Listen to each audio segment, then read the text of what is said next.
আসসালামু আলাইকুম।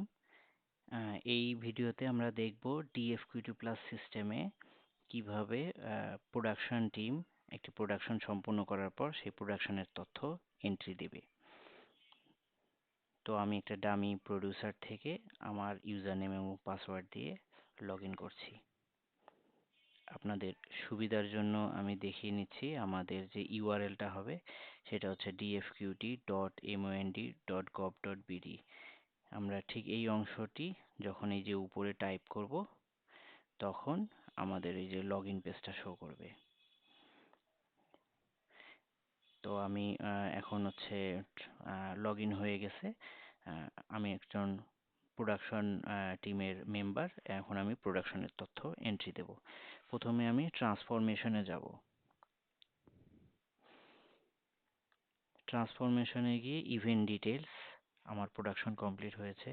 আমি একজন PQRS বাংলাদেশ ফুড, আমার আইডি, আমার কোম্পানির নেম এবং তার আইডি অটোমেটিক এখানে অ্যাড হয়ে যাবে। অ্যাক্টিভিটি টাইপ প্রোডাকশন অর্ডার, এটা আমরা চেঞ্জ করব না।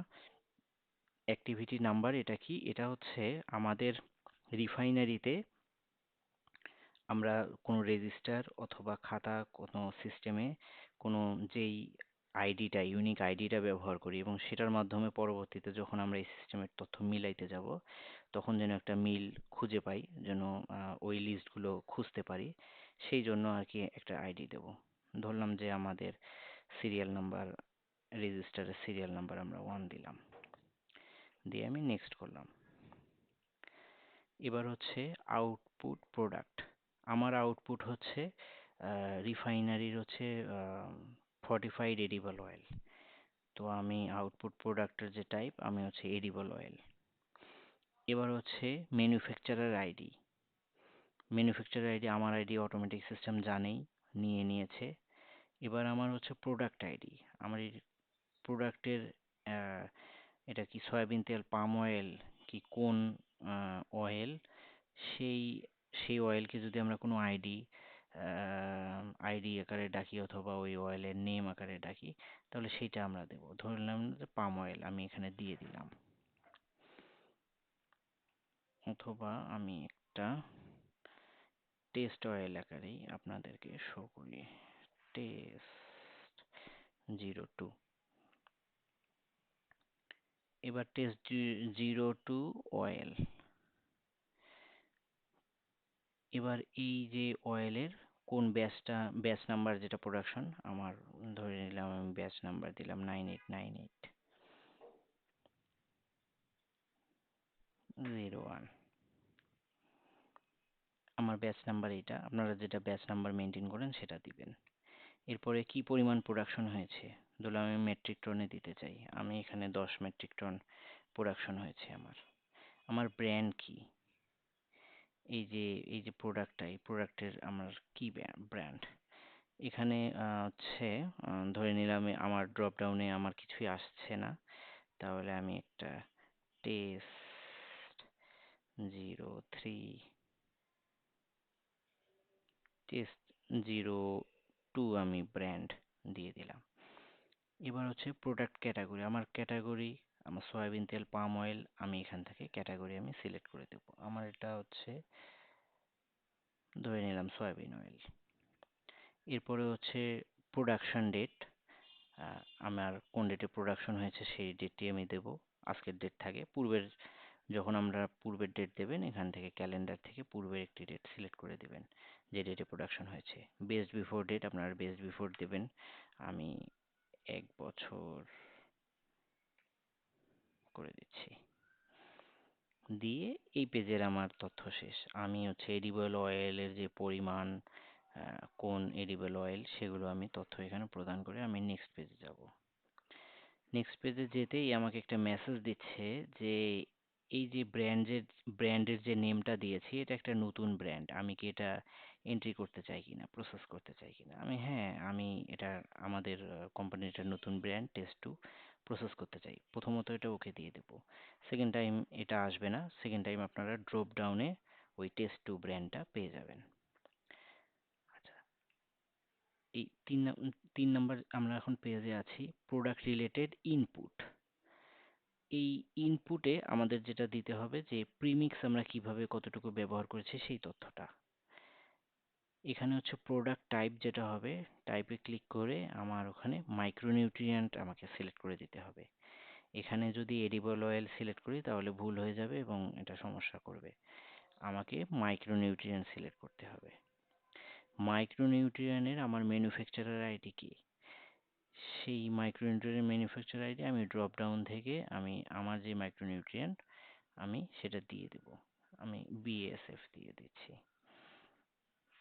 আপনাদের যার কাছ থেকে আপনারা প্রিমিক্স নিয়েছেন তাদের আপনারা ড্রপ ডাউনে অপশন পেয়ে যাবেন। জি10 গ্লোবাল ট্রেড আইটেম নাম্বার, তার প্রোডাক্টের আইডি কত, বিএসএফ এর ড্রপ ডাউনে এই আইডিটা আমরা পেয়ে যাব, কারণ এই তথ্যগুলো স্টোর অফিসার অলরেডি দিয়ে রেখেছিল, আমরা দিলাম। এবার ব্যাচ, এই যে প্রোডাক্টের আইডির যে ব্যাচ, সেই ব্যাচগুলো আমরা এখানে অটো সাজেশনে পেয়ে যাব, কারণ এগুলো আমাদের স্টোরে অলরেডি জমা আছে। এবার হচ্ছে ডাইলুটেড কোয়ান্টিটি, এখানে আমরা বলবো যে আমাদের এই যে 250 কেজি আছে এই ব্যাচে আমরা কতটুকু ব্যবহার করতে চাই। আমরা এখানে হচ্ছে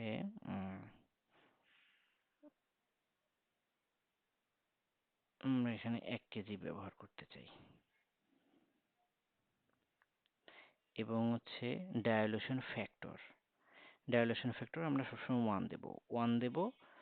এবং হচ্ছে ডাইলুটেড কোয়ান্টিটি হচ্ছে কি পরিমাণ প্রিমিক্স, মানে 1 কেজি প্রিমিক্স আমরা ব্যবহার করছি। আর ডাইলুশন কোয়ান্টিটি এটা সবসময় 1 দেওয়াটাই সেফ। আর এখানে যদি আমরা মনে করেন এমন দিতাম যে 0.5, তাহলে এই যে 1 কেজি, এই 1 কেজি আমরা ডাইলুশন কোয়ান্টিটি মিশাচ্ছি, এর মধ্যে আমরা যদি 2 কেজি মিশাই, 2 কেজির মধ্যে 0.5 মানে হাফ,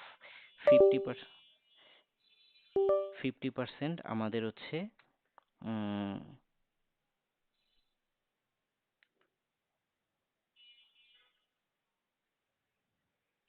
সরি, আমাদের হচ্ছে 50% হচ্ছে এই 2 কেজির মধ্যে 50% মানে অর্ধেক, 1 কেজি হচ্ছে প্রিমিক্স আছে আর 1 কেজি এডিবল অয়েল আছে। তো আমরা সবসময় এটা 1 দেব এবং হচ্ছে কতটুকু মিশাচ্ছি প্রিমিক্স সেটা দিয়ে দেব।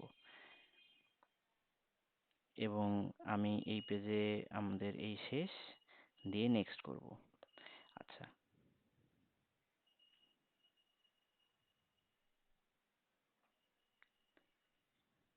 নেক্সট করব। নেক্সটে যাওয়ার আগে বলতেছি যে অ্যাড অ্যানাদার প্রোডাক্ট।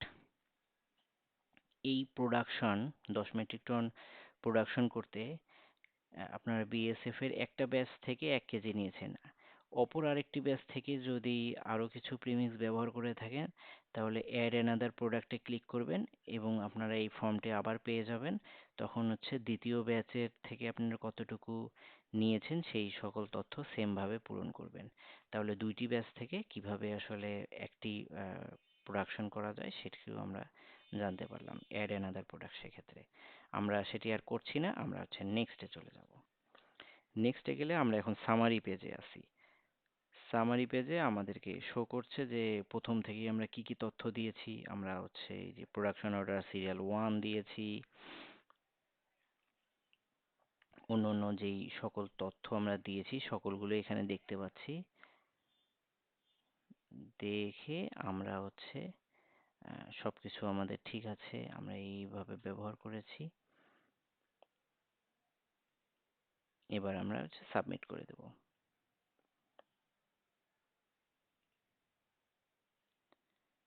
সাবমিট করার সময় আমাকে বলছে, যেহেতু আমি এখানে ডামি এন্ট্রি দিয়েছি, যে আমার যে কেপিআই এর রেঞ্জ মানে হচ্ছে 15 ppm থেকে 30 ppm হওয়ার কথা এই প্রোডাকশনের ফলে, সেই ppm এর রেঞ্জের বাহিরে আছে, হয় কম আছে না হলে বেশি আছে। যদি এমনটি হয় তাহলে এই ওয়ার্নিং মেসেজ দেয়। এরপরেও আমরা চাইলে ওকে দিয়ে এই এন্ট্রিটা দিতে পারি। তো আমি আমার এক্ষেত্রে দিয়ে যাচ্ছি। আপনারা যখন সঠিক ইনফরমেশন দেবেন আপনাদের এই মেসেজ আসবে না, কারণ আপনারা 15 থেকে 30 ppm-এই প্রিমিক্স মিশিয়ে থাকেন, বেশি মিশান না। তো ওকে দেওয়া মাত্র এটা সাকসেসফুলি এন্ট্রি নিয়ে নিল। এই তথ্যটা যদি আপনারা দেখতে চান তাহলে যেটা করবেন, আপনারা ড্যাশবোর্ডে যাবেন, ড্যাশবোর্ডে গিয়ে সবসময়ই হচ্ছে এই বছরের তথ্যগুলো এখানে নিচে আসতে থাকবে। ইভেন্ট ডিটেলসে আপনারা দেখবেন যে এই যে ট্রান্সফরমেশন যেটা আপনাদের মানে লেটেস্ট যেটা আপনারা করলেন এইমাত্র, সেটা আপনারা প্রথমেই দেখতে পারবেন। এটার মধ্যে ক্লিক করলে আপনারা এর ডিটেলস যে যে যে তথ্য আপনারা ফিল আপ করেছেন সেই তথ্যাদিগুলো আপনারা এখান থেকে পেয়ে যাবেন। তো এইভাবেই হচ্ছে একটি ট্রান্সফরমেশন কমপ্লিট হয়। আরেকটি হচ্ছে যে এই টেবিলটার একটা বিশেষত্ব, নিচে গেলে ভিউ অলে ক্লিক করলে আপনারা এই টেবিল ফুল ফর্মে পাবেন এবং সেক্ষেত্রে এই ট্রান্সফরমেশনের ডান পাশে দেখবেন অ্যাকশন এবং তিনটি বাটন, এই তিনটি বাটন ক্লিক করলে কিছু এডিশনাল অ্যাকশন পাবেন। তার মধ্যে একটা হচ্ছে কারেক্ট অ্যান্ড রিসাবমিট ইভেন্ট। এই ইভেন্টের কোনো কারেকশন থাকলে আপনারা কারেকশন করে আবার আপলোড করতে পারবেন, আপডেট করে দিতে পারবেন। তো আপনাদের কাজ শেষ। এর পরবর্তীতে এই ট্রান্সফরমেশনের এগেইনস্টে কীভাবে অ্যানালাইসিসের রেকর্ড রিসিভ করা যায় সেটি আমি শো করব। এখানে যদিও আপনারা দেখতে পাচ্ছেন রেকর্ড অ্যানালাইসিস ইভেন্ট, এখান থেকেও হচ্ছে একজন ল্যাব অফিসার, সে হচ্ছে তার ল্যাবের যে টেস্ট রেজাল্ট সেটি প্রদান করবে। সেটি আমি পরবর্তী ভিডিওতে দেখাবো। ধন্যবাদ।